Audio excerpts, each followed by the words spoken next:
नमस्कार दोस्तों। भर्ती व रिजल्ट को लेकर जो प्रतियोगी हैं उन्होंने सत्याग्रह जो है प्रारंभ कर दिया है। साथ ही साथ इस वीडियो में हम बात करेंगे 69,000 शिक्षक भर्ती से जुड़ी हुई सभी बड़ी अपडेट्स को लेकर। तो दोस्तों बात करते हैं कि लंबित भर्तियों का काम जो है वो शुरू हो ही नहीं रहा। आप लोग जानते हैं रिजल्ट को रुकने से जो प्रतियोगी हैं उनके मन में एक खासा निराशा जो है वो देखने को मिल रही है। अधिकारियों के रवैयों के खिलाफ 7 सूत्रीय मांग को लेकर प्रतियोगियों ने सत्याग्रह शुरू कर दिया है। माध्यमिक शिक्षा सेवा चयन बोर्ड पर 17 दिसंबर से सत्याग्रह शुरू होगा। इसमें प्रदेश के विभिन्न जिलों में रहने वाले अभ्यर्थी जो है वो शामिल होंगे और साथ ही साथ जो इसका मोर्चे का संयोजक होंगे वो विक्की खान होंगे। प्रतियोगियों की मांग है कि समस्याओं से चयन बोर्ड को इसमें गंभीरता से लेना चाहिए और वार्ता करके इसका निस्तारण करना चाहिए। प्रतियोगी जो है वो शांत होने की बात नहीं कर रहे हैं, वो कह रहे हैं कि अब आर पार की लड़ाई होगी। जल्दी से जल्दी जो जितनी भी ये परीक्षाएँ हैं, रुकी हुई हैं, उनका रिज़ल्ट निकाला जाए। जो संशोधित विज्ञापन है वो 2020 में जल्दी से जल्दी लाया जाए। नए संशोधन विज्ञापन में तदर्थ शिक्षकों का भरांक जो है 35 नंबर से कम किया जाए, क्योंकि 35 नंबर की वजह से ही पहले ये भर्ती जो है वो विज्ञापन जो है वो कैंसल हुआ था। तदर्थ शिक्षकों को भरांक जो है 35 नंबर या उससे अधिक चयन बोर्ड द्वारा जो है जो भी डिसीज़न हो वो फटाफट से लिया जाए और उसके बाद जो है नए मूल पदों पर और विज्ञापन के आधार पर जो भर्ती प्रक्रिया है वो लाई जाए। सामाजिक विज्ञान के साक्षात्कार की तारीख जो है वो जल्दी से जल्दी घोषित की जाए। विज्ञापन वर्ष 2016 के जीव विज्ञान की परीक्षा तिथि जो है वो अभी तक घोषित ही नहीं हुई है, तो वो तिथि घोषित की जाए। जो आपका विज्ञापन वर्ष 2011 में जीव विज्ञान के लिखित परीक्षा के परिणाम जो है वो आज तक नहीं आए हैं, तो वो परिणाम आए। 2011 की जीव विज्ञान के परिणाम नहीं आए हैं। 2016 में अभी तक उसकी परीक्षा तिथि घोषित नहीं हुई है। 2020 में जो फॉर्म निकले वो विज्ञप्ति रद्द हो गई है। तो आप स्थिति का जायजा ले सकते हैं। टीजीटी विज्ञान, पीजीटी अंग्रेजी, टीजीटी कला, टीजीटी संस्कृत, प्रवक्ता संस्कृत और प्रवक्ता कला, प्रवक्ता हिंदी, प्रवक्ता इंग्लिश के अंतिम परिणाम जो है शीघ्र ही उनकी घोषणा की जाए। कितनी दुख की बात है कि एलटी में हिंदी वालों के साथ तो एक अलग ही तरीके का खेल होता है। अगर आप एलटी ग्रेड हिंदी से अप्लाई करते हैं तो वहाँ पे आपको इंटर में संस्कृत जो है वो योग्यता मांगी जाती है। अगर आप टीजीटी हिंदी के लिए अप्लाई करते हैं तो वो कहते हैं कि नहीं, इंटर में आपको संस्कृत की आवश्यकता नहीं है, आपको ग्रेजुएशन में संस्कृत और हिंदी होना चाहिए।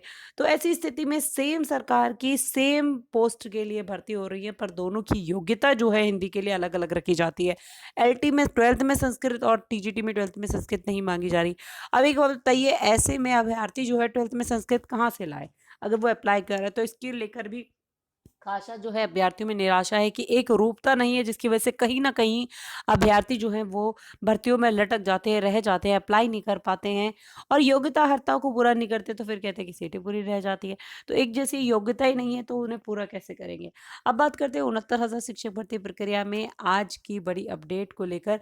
तो 22,000 सीटों को लेकर अभ्यर्थियों में कुछ खासा ऐसा नहीं दिख रहा है। घर पे बैठे अभ्यर्थी जो है वो बहुत ज़्यादा उत्साहित हो रहे हैं और शो कर रहे हैं कि हाँ भाई 22,000 सीटें ऐड करवाइए। तो घर से बाहर तो निकलिए आप लोग।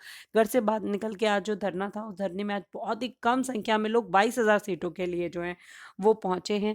आप लोगों से कहा गया है कि याची आप लोग बन सकते हैं अगर आप इन सीटों को लेकर जुड़वाना चाहते हैं। अगर आप चाहते हैं कि 22,000 सीटें जुड़ जाएँ, तभी जो है गुणांक बहुत नीचे जाएगा।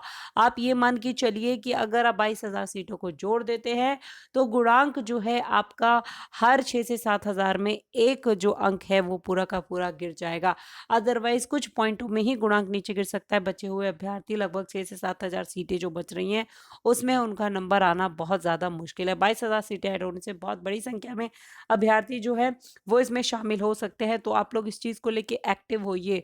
ऐसे काम नहीं चलेगा, आप लोग घर से निकले नहीं। आप लोग पूछ रहे थे याची किस तरीके से बन सकते हैं, तो अभिमान अकेडमी एक चैनल है, आप यूट्यूब पे देख सकते हैं। उन्होंने एक जो क्विज़ है फाइल किया है, उन्होंने याची जुड़ने के लिए भी, संपर्क करने के लिए भी लोगों को कहा है। तो अलग से केस मत डालिए, जितना मेजॉरिटी में ज़्यादा एक ही केस में लोग जो इकट्ठे होते हैं तभी उस चीज़ को मेजॉरिटी मिलती है। प्रीवियस भर्ती जो है उसमें भी इसका साक्ष्य है, जितनी संख्या में लोग ज़्यादा इकट्ठे होते हैं।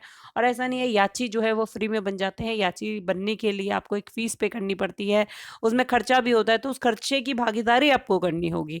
आपको उस प्रक्रिया में शामिल होना होगा, क्योंकि जितने ज़्यादा लोग होंगे उतना ही बड़ा वकील आप लोग कर सकते हैं और उतनी तवज्जो तरीके से वो आपकी बात रख सकता सकता है। तो ज़्यादा से ज़्यादा बड़ी संख्या में लोग जो है आप इकट्ठे ही हुइए और एक ही ग्रुप में एक ही केस डालिए। बहुत सारे केसेस जो होते हैं फिर पेंडिंग और उसमें चले जाते हैं, तो ज़्यादा से ज़्यादा लोग जो है उसमें इकट्ठे होइए। देखिए, मैं चैनल के माध्यम से सिर्फ़ आप लोगों को सूचनाएँ अभी तक दे रही थी, बस सूचना देने के साथ-साथ अगर आप लोगों का कुछ भला हो जाए, मेरे मोटिवेशन से आप लोग कह रहे हैं कि हमें सपोर्ट मिलता है, हमें आपकी बात समझ में आती है, तो कहीं न कहीं अगर आपको बात समझ में आ रही है, I am very glad and thankful कि आपको मेरी बात समझ में आ रही है। बट उस चीज़ के लिए आपको एक्टिव होना होगा अपने लिए। मैं तो आपके लिए सिर्फ़ आवाज़ उठा सकती हूँ ना। विभागीय इस प्रक्रिया में मैं आप लोगों के साथ शामिल नहीं हो सकती, लिखित रूप से ये चीज़ मैं आपको क्लियर कर देती हूँ, क्योंकि मैं भी एक डिपार्टमेंट का हिस्सा हूँ। तो आप लोग जो ऐसे लोग हैं जो इसमें शामिल हो रहे हैं, जो इस लड़ाई में हैं आपके साथ, आप लोग उनके साथ खड़े होके आगे बढ़िए ना। ऐसे बैठने से काम नहीं चलेगा घर में। और आने वाली भर्ती प्रक्रियाओं की भी तैयारी करिए। ऐसे नहीं है कि अब हमसे नहीं होगा, अब हमारा कहीं सिलेक्शन नहीं होगा। ऐसे कैसे? आपने सोचा था यहाँ आपका सिलेक्शन हो जाएगा? नहीं सोचा था ना। तो आने वाली भर्ती प्रक्रिया के लिए भी तैयारी रखिए। हाँ, उन लोगों के लिए बहुत ज़्यादा निराशा होती है जो लोग कहीं न कहीं लास्ट उम्र के पड़ाव पे थे या किन्हीं और कारणों से इस भर्ती प्रक्रिया में शामिल नहीं हो पा रहे थे, तो उनके लिए वाक़ई में दुःख की बात है। बट बाकी जो बचे हुए लोग हैं, वो अपनी तैयारी कर लीजिए, क्योंकि आने वाले समय में फिर से वैकेंसीज़ आने वाली हैं। तो इस बार कहीं न कहीं किसी कम गुणांक की वजह से अगर आपका नहीं हो पाया, तो आने वाले समय में आप अपनी तैयारी जो है वो बहुत ज़्यादा पक्की करके चलिए। सिलेक्शन ज़रूर आपके हाथ में आएगा। और अगर गुणांक की बात करें, तो गुणांक मैं आपको बता चुकी हूँ कि बहुत ज़्यादा नीचे नहीं गिरने वाला है। गुणांक अगर 22,000 सीटें ऐड होती हैं, तभी बहुत ज़्यादा नीचे गिरेगा। संशोधित में भी बहुत सारे अभ्यर्थियों ने काउंसलिंग नहीं कराई है। बहुत ही ज़्यादा मतलब डॉक्यूमेंट्स में लोगों की गड़बड़ी मिल रही है, तो विभाग बहुत जो सोच समझ के उनके डॉक्यूमेंट्स को वेरीफाई करके जो जॉइनिंग है वो दे रहा है। तो अगर ऐसी स्थिति में आप ये मान के चलिए कि ज़्यादा अभ्यर्थी शामिल नहीं होते, तब भी आपको बहुत लाखों में संख्या थोड़ी ना बढ़ जाएगी। कुछ गिने-चुने हज़ार अभ्यर्थी जो है वो और इसमें ऐड हो पाएँगे। तो आप लोग इसकी तैयारी करिए कि 22,000 सीटों को आप ऐड करा सकें। और अब पूरे प्रदेश में ही सभी प्रतियोगियों ने सत्याग्रह और अनशन की बात कह दी है, क्योंकि भर्तियां बहुत लंबे समय से लंबित है। आने वाले समय में इलेक्शन का टाइम है, तो यही पीक टाइम है कि सब लोग अपनी आवाज़ एक साथ उठा सकते हैं और बची हुई और डिलेड जितनी भी भर्तियां हैं उनके ऊपर काम हो सकता है। तो इससे जुड़ी हुई जो भी अपडेट होगी चैनल के माध्यम से मैं आप लोगों के साथ शेयर करूंगी। और भी teaching tips and teaching trips के लिए अगर अभी तक आपने चैनल को सब्सक्राइब नहीं किया है, तो आप चैनल को सब्सक्राइब कर दीजिए। इस फैमिली का पार्ट आप बन सकते हैं। नोटिफिकेशन बेल दबा देना, तभी मेरी सारी लेटेस्ट वीडियोस की जो नोटिफिकेशन है आप तक सबसे पहले आएगी। Thank you so much friends. अगर वीडियो पसंद आई हो तो वीडियो को लाइक ज़रूर करके जाना।